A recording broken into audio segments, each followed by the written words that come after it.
राजा जनक द्वारा सभी को दान देने के बाद श्री राम और माता सीता के विवाह के शुभ कार्य को किस प्रकार से राजा जनक ने संपन्न किया, ये पूरी जानकारी आप लोगों को इस वीडियो के अंदर देखने को मिलेगी। तो दोस्तों, अगर आप चैनल पर नहीं हो तो सब्सक्राइब करना ना भूलें, क्योंकि आप लोगों को बहुत ही अच्छी जानकारियां देने की कोशिश करते रहेंगे। चलिए शुरू करते हैं।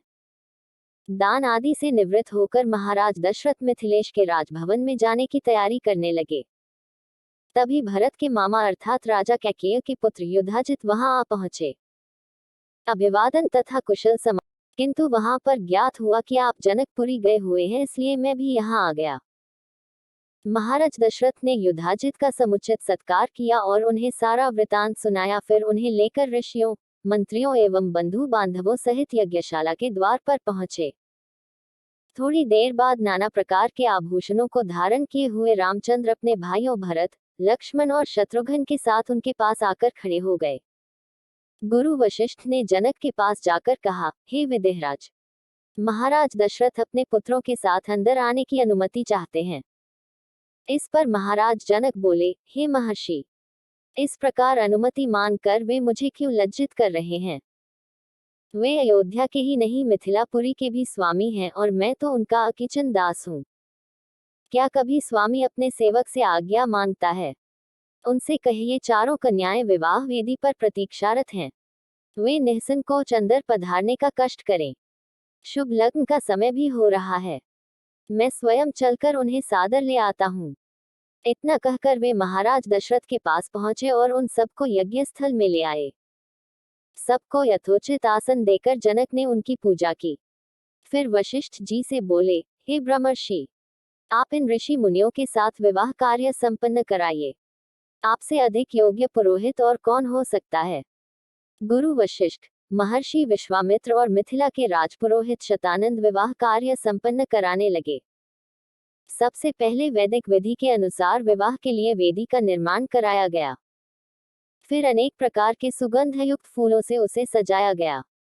कुछ दूरी पर चारों ओर गमले सजाए गए, जिनमें चित्त को प्रसन्न करने वाली सुगंधित रंग बिरंगे फूल लगे हुए थे।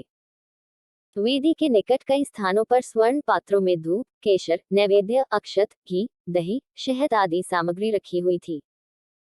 यज्ञ संपन्न कराने वाले महानुभावों के लिए कुश के आसन बिछा दिया गए।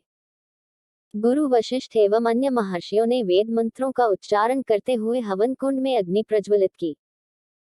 फिर वशिष्ठ जी के आदेश पर राजप्रासाद की महिलाओं ने जनक कुमारी सीता को लाकर यज्ञ वेदी के निकट खड़ा कर दिया।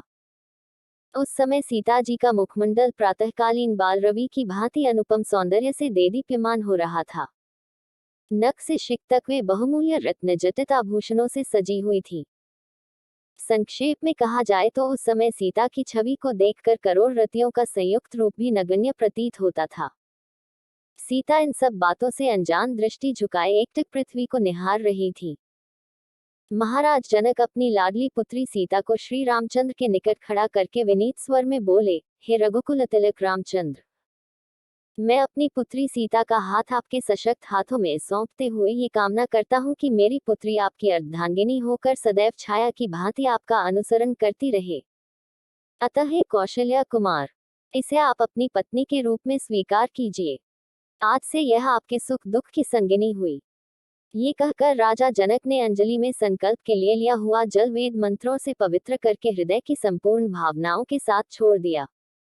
महिलाएं मंगलगान करने लगी।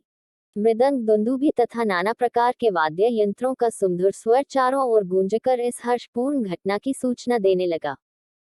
राम और सीता के विवाह के संपन्न हो जाने के पश्चात लक्ष्मण, भरत और शत्रुघ्न का विवाह उर्मिला, मांडवी और श्रुतकीर्ति के साथ वैदिक विधि विधान से संपन्न कराया गया। राजा जनक अपने नेत्रों में स्नेहपूर्ण अश्रु भरकर बोले, हे अयोध्या के राजकुमारों, आप चारों भाई सूर्यकुल के गौरव, पराक्रमी, धर्मपरायण, तेजस्वी, सौम्य, विद्वान एवं सदाचार के गुणों से मंडित हैं। जनकपुरी के इस राजकुल की हार्दिक कामना है कि उसकी ये चारों कन्याएं गुण, कर्म, स्वभाव से आपके अनुकूल बनकर सब प्रकार से आपकी सुयोग्य अर्धांगिनियां सिद्ध हों। इसके पश्चात वशिष्ठ जी की आज्ञा से चारों राजकुमारों ने अपने अपनी नवविवाहित पत्नियों के साथ अग्नि की प्रदक्षिणा की। विवाह संपन्न होने के पश्चात महाराज दशरथ समस्त मंत्रियों, ऋषि मुनियों और सपत्नीक राजकुमारों के साथ अपने ठहरने के स्थान पर चले गए। जनकपुरी में रात्रि विश्राम करके प्रातःकाल मुनि विश्वामित्र विदा लेकर उत्तराखंड की ओर चले गए। महाराज जनक ने दहेज के रूप में असंख्य दास दासियां, हाथी, घोड़े, गौएं, रत्नजटित आभूषण, वस्त्र, बर्तन आदि नाना प्रकार की वस्तुएं देकर अयोध्यापति दशरथ को विदा किया और उन्हें पहुंचाने के लिए नगर के द्वार तक आए। वे हाथ जोड़कर बड़ी नम्रता के साथ बोले, हे राजन, मुझे सब प्रकार से अपना दास समझकर मुझ पर कृपा बनाए रखिए। मैं एक बार फिर आभार पूर्वक कहना चाहता हूँ कि आपने मेरे कुल के साथ संबंध स्थापित करके मुझे गौरवान्वित किया है। मेरी कन्याएं आपकी आज्ञाकारिणी एवं दोनों कुलों का गौरव बढ़ाने वाली हों, यही मेरी मनोकामना है।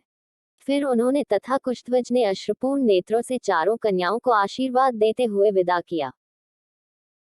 तो दोस्तों, आज की वीडियो के अंदर आप लोगों को बताया गया कि किस प्रकार श्री राम के विवाह को संपन्न किया गया। साथ ही अगर आप लोगों को हमारी वीडियो पसंद आ रही है तो आप लोग हमारे चैनल को सब्सक्राइब करना ना भूलें। आप लोगों को अपने सनातन धर्म के बारे में जो कि बहुत ही लोग कम जानते हैं, तो आप लोगों को हम अधिक से अधिक जानकारी देने की कोशिश करेंगे। साथ ही आप लोगों के लिए रोज नए नए अच्छे वीडियो ढूंढ कर लाना हमारे लिए बहुत ही कठिन काम है। तो दोस्तों, आपके सब्सक्राइब से हमें बहुत ही ज्यादा कॉन्फिडेंस मिलता है, तो हमारे चैनल को सब्सक्राइब करना ना भूलें।